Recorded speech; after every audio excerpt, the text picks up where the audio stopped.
सफल होगी तेरी आराधना।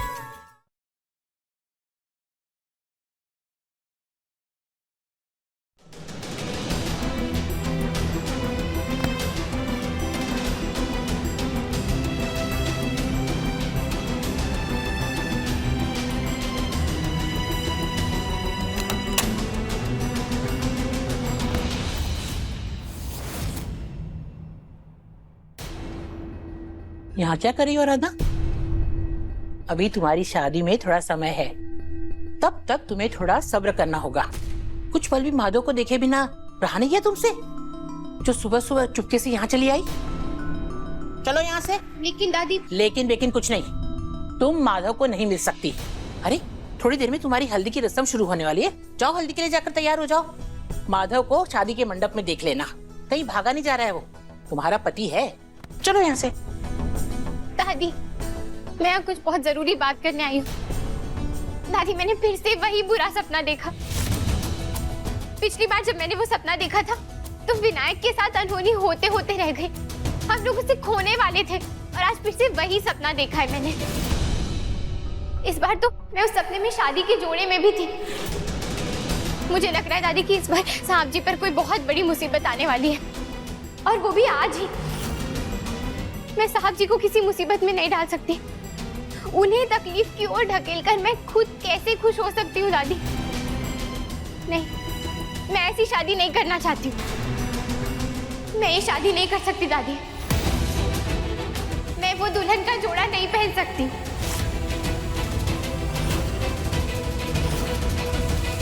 आराधना, सपना, शादी का जोड़ा, ये सब क्या बोल रही हो तुम? दादी मैंने एक सपना देखा है और उस सपने में मैं शादी के जोड़े में थी।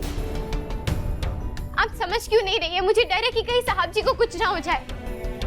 अच्छा, अब हमारी समझ में आ गया कि तुम कहना क्या चाहती हो। आराधना, ये जो तुम्हारे साथ हो रहा है ना, ये हर लड़की के साथ होता है शादी से पहले। हर लड़की के मन में एक तरह की घबराहट पैदा होती है, उसके हाथ पैर ठंडे हो जाते हैं, और ऐसा ही कुछ तुम्हारे साथ भी हो रहा है। तो ये तो बहुत स्वाभाविक है, इसमें डरने वाली कोई बात नहीं है। देखो बेटा, जो हम सोचते हैं ना, वही अक्सर हमें सपने में दिखाई देता है। और तुमने भी जरूर सोने से पहले अपनी शादी के बारे में सोचा होगा, या किसी से इसके बारे में बात की होगी। और कल हमारी शादी है। सच कहूं तो हमारे रिश्ते की नई शुरुआत का एक एक पल में एंजॉय करना चाहता हूँ आराधना। हाँ, मैं साहब जी से वही बात कर रही थी। देखो आराधना, अक्सर जो हम सोचते हैं ना, उसी का प्रतिबिंब अक्सर हमें सपने में दिखाई पड़ता है। शायद इसलिए ही तुमने अपने आप को शादी के जोड़े में देखा। और वैसे भी आज तक तुम्हारा और माधव का जो रिश्ता रहा है, उस रिश्ते ने तुम्हारे मन में एक अजीब सी डर और घबराहट पैदा कर रखी है। जो कल विनायक के साथ हुआ ना, उसके बाद तुम कुछ ज्यादा ही डर गई हो। लेकिन इसके बारे में अब माधव से मत बात करो, वो भी तनाव में आ जाएगा। इतने अरसों बाद हमारे पोते को खुशियां नसीब हो रही है, और ये बूढ़ी आंखें, उसके चेहरे पे वो हंसी, वो मुस्कान देखने के लिए तरस गई है। इसलिए सारी ये पुरानी बातों को भूल जाओ और सिर्फ ये याद रखो कि अब तुम्हारे साथ सब कुछ अच्छा ही होने वाला है। तुम चलो हमारे साथ, चलो चलो। देखो आराधना, तुम्हारी सारी अलाएं बलाएं, नजर, सब कुछ हमने उतार दी, और ये जो बुरे ख्याल तुम्हारे मन में घर कर बैठे हैं ना, वो भी सब हट जाएंगे और इस आग के साथ नष्ट हो जाएंगे। देखो आराधना, अच्छा और बुरा वक्त तो हर किसी के जीवन में आता है। ये तो हमारे बस में नहीं है बेटा, क्योंकि ये भगवान द्वारा रचा होता है। हम इंसानों के बस में तो बस इतना ही है कि हम ईश्वर से शक्ति मांग सकते हैं इसे सहने की। इसीलिए हम चाहते हैं कि तुम दोनों आज कुलदेवी के मंदिर में उन्हीं के आशीर्वाद से शादी कर लो।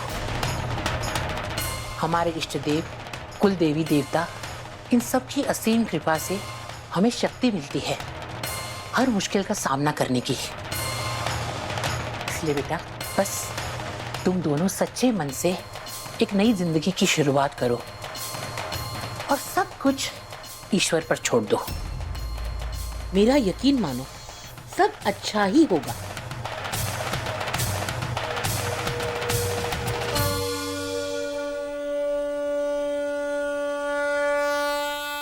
दंगल एक्सप्रेस चैनल को सब्सक्राइब करिए।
आपके बच्चे की किडनैपिंग के बाद कमिश्नर साहब ने आपकी रिक्वेस्ट अप्रूव कर ली है। 2 पुलिस कांस्टेबल हमेशा आपके घर के बाहर खड़े रहेंगे। शुक्रिया इंस्पेक्टर।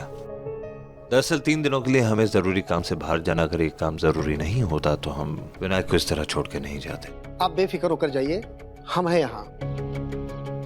आपके दोस्त ने अपनी कंपनी से प्राइवेट सिक्योरिटी गार्ड्स भेजे हैं जो घर के अंदर और बाहर तैनात रहेंगे। इतनी सिक्योरिटी है यहाँ, आप बिल्कुल बेफिक्र रहिए। मुझे अपने बच्चे के कमरे के बाहर 24 घंटे 2 गार्ड्स तैनात चाहिए। जी बिल्कुल।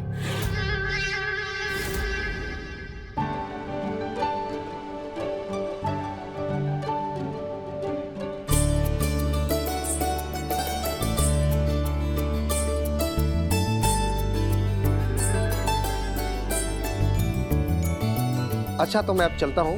इन सबको ब्रीफ कर देता हूँ कौन कहाँ कैसे तैनात होगा। Thank you. आइए। आइए।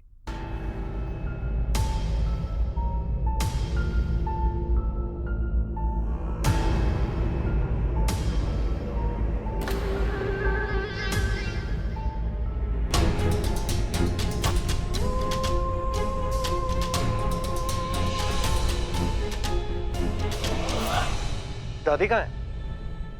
अरे हम यहाँ हैं, पर हम जा नहीं पाएंगे। हमारा मधुमेह जरा बिगड़ गया है, हमें थोड़ी कमजोरी सी लग रही है। दादी, ऐसे अचानक से आपको क्या हो गया?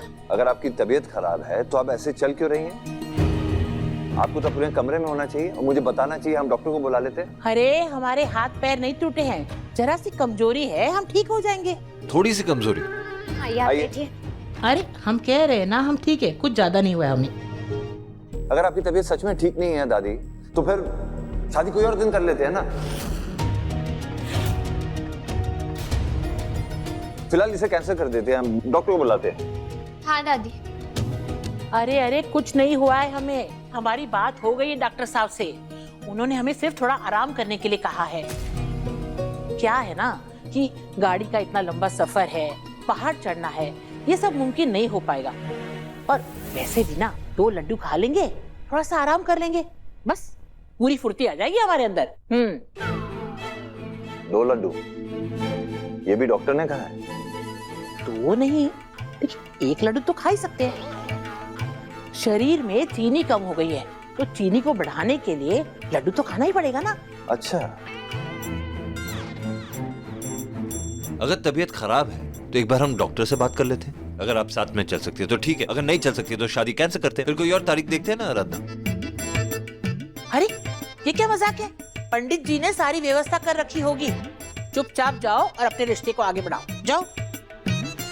नहीं दादी, मैं आपको इस तरह अकेले छोड़कर कहीं नहीं जाने वाली। तुम्हें हमारी कसम है,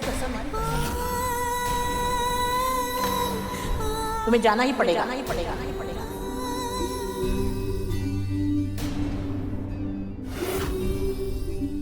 वैसे भी हम माधव और हमारी खुशियों में किसी की भी नजर नहीं लगने दे सकते, और तो और हम हमारी भी नजर नहीं लगने दे सकते। ये हमारा वादा है।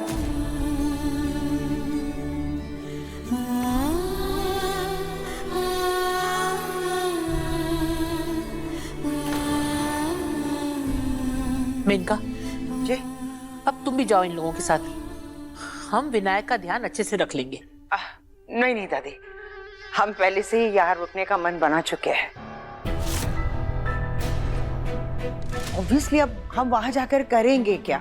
शादी के बाद माधव और आराधना हनीमून पे चले जाएंगे फार्म हाउस।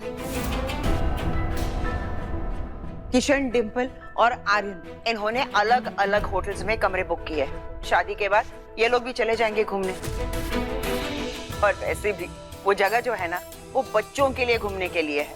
अब इस उम्र में हम वहां जाकर करेंगे क्या? इसलिए हम यही रहेंगे आपके पास। हम आपका ख्याल रखेंगे दादी। माधव चलो अब आप लोग निकलो, बहुत देर हो गई है। पंडित जी इंतजार कर रहे होंगे। हाँ माधव, मेनका बिल्कुल सही कह रही है। चलो बहुत देर हो रही है, जाओ।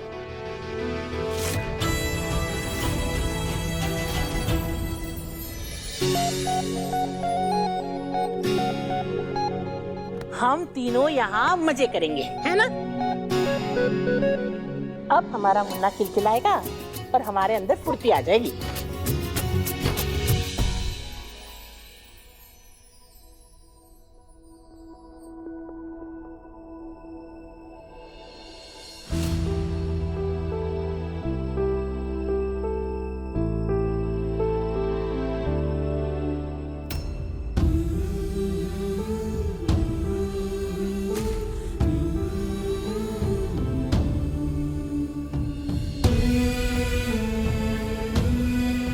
देखा दादी, विनायक भी नहीं चाहता कि हम लोग यहाँ से जाए। ओहो, 1-2 दिन की ही तो बात है, अब क्यों बड़े भैया को इतना टॉर्चर कर रही हो? चलो ना। विनायक मेरी जिम्मेदारी है, तुम परेशान मत हो। अगर तुम लोगों को विनायक की ज्यादा याद आएगी या विनायक तुम लोगों के बिना रोएगा ना, तो हम उसे पहुंचा देंगे फार्म घर पे। फिक्र मत करो। हाँ सच? हाँ सच्ची।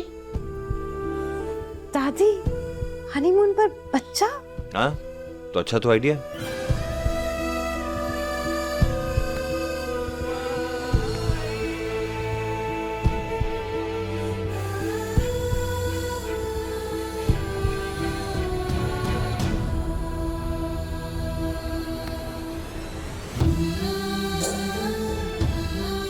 डिम्पल बहू, ले जाओ इसे। चलिए जेठानी जी, चलिए।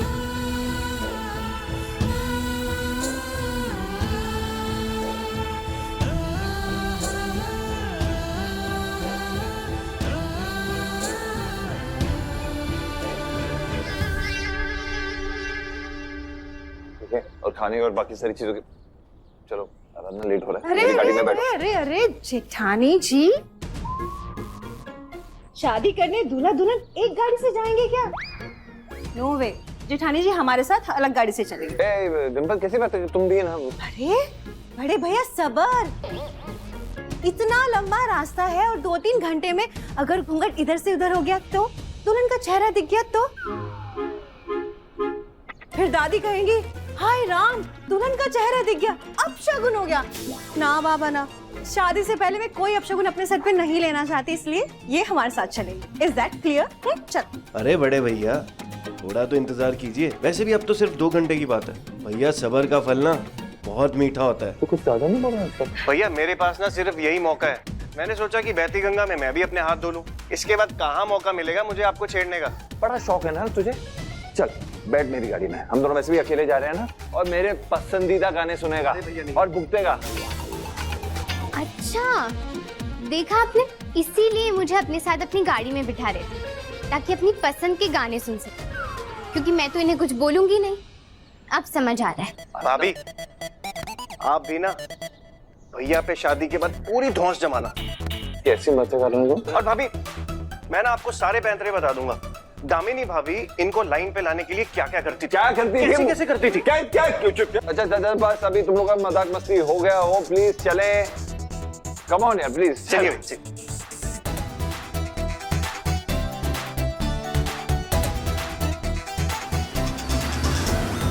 तुम दोनों घर के बाहर गार्डन एरिया में तैनात हो जाओ, और कोई भी गड़बड़ हो तुरंत इन्फॉर्म करो। जाइए।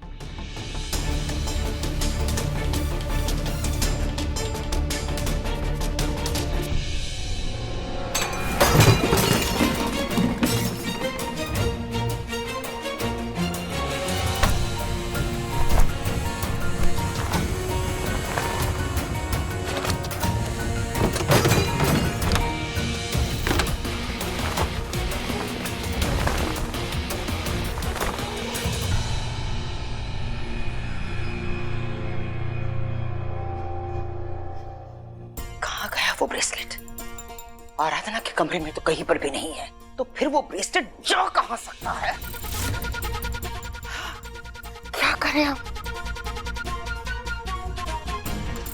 आर्यन को फोन लगाते हैं। नहीं, क्या कर रही हो तुम मेनका? तुम आर्यन को फोन क्यों लगा रही हो? नहीं, क्योंकि इस वक्त आर्यन किसी ना किसी के साथ गाड़ी में जरूर होगा। ये गलती मत करना। ठीक है, हम उसे मैसेज कर देते।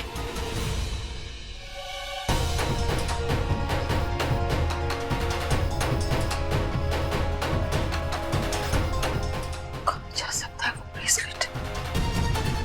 ब्रेसलेट मिलना बहुत जरूरी है।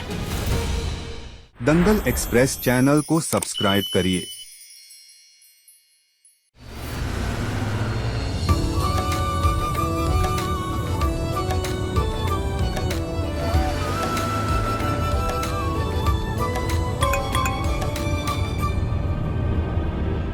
हमने सब जगह देख लिया, वो ब्रेसलेट आराधना के कमरे में नहीं है।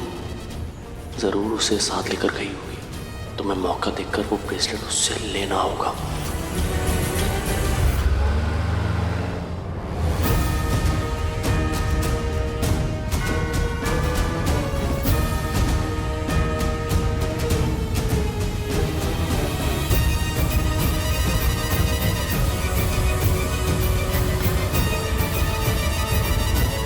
शायद ब्रेसलेट इसी बैग में है।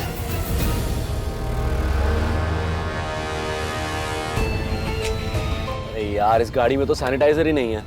मामी, आपके पास सैनिटाइजर है? हाँ।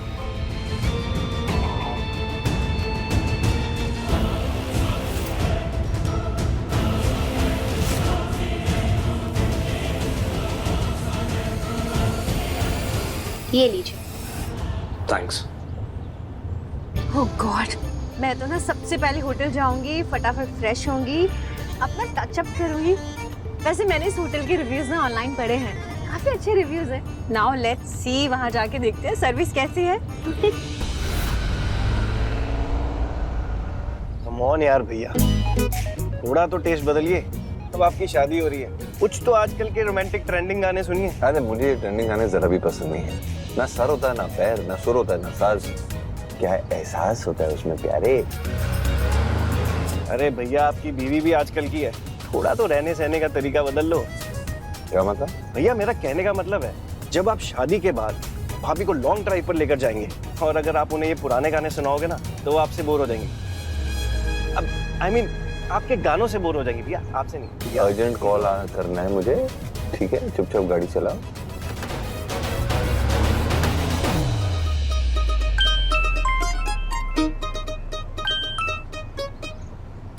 डील तो हमारी याद है ना, क्योंकि बहुत जल्द पूरी होने वाली है। आपको हमारी टर्म्स याद है ना? शर्तें आज रात तक पूरी हो जानी चाहिए। जी, ये किस बारे में बात कर रहे हैं आप? मुझे कुछ समझ नहीं आ रहा है। मतलब किस चीज के बारे में बात कर रहे हैं? शर्तें जो बताई थी। अब एक रात में पूरा प्रेशर लो और करो प्रैक्टिस, फिर कल के बाद मुझे मत बोलना। अगर तुमने मुझे साहब जी बुलाया तो मैं भी तुम्हें मालकिन जी बुलाऊं। याद आया। गुड। सब ठीक है ना? हाँ जी, सब अच्छे से चल रहा है। किससे बात कर रही है? एक काम करो, मेरा आदमी एक फाइल्स लेकर आया है, तो वो फाइल्स आप ले लीजिए। खिड़की के पास आइए, अब वो वहीं इंतजार कर रहा है।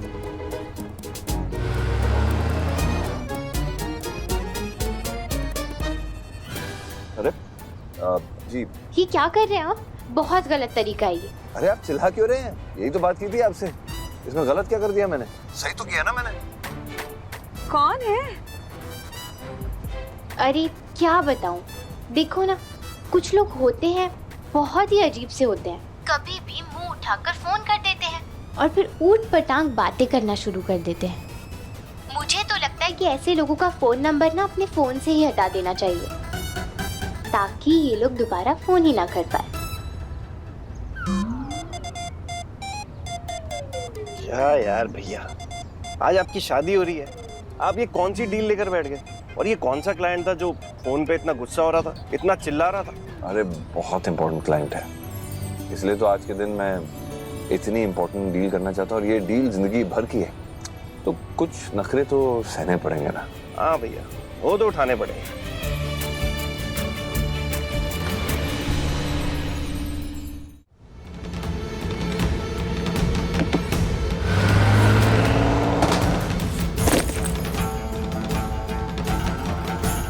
आई एम सो सॉरी मामी, एक्चुअली रोड खाली थी और गाड़ी बहुत स्लो चल रही थी, इसलिए मैंने स्पोर्ट्स मोड डाल दिया ताकि थोड़ा जल्दी पहुंच जाए, बस और कुछ नहीं। आप रुकिए मामी, मैं उठा लेता हूँ, एक सेकेंड। नहीं नहीं, रहने दो, मैं कर लूंगी।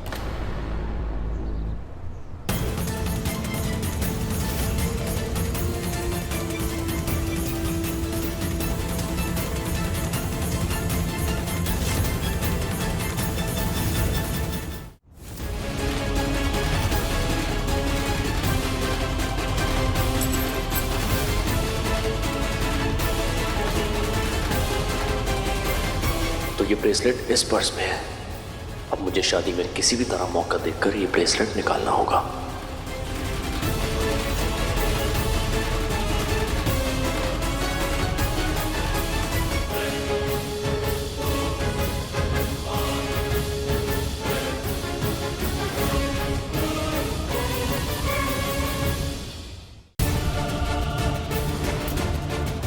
ये तो मेनका दीदी और आर्यन की तस्वीर है, यानी कि आर्यन ने ही विनायक को अगवा किया था। क्या? हाँ मॉम, ब्रेसलेट तो मिल गया और आराधना को सच का पता चल गया।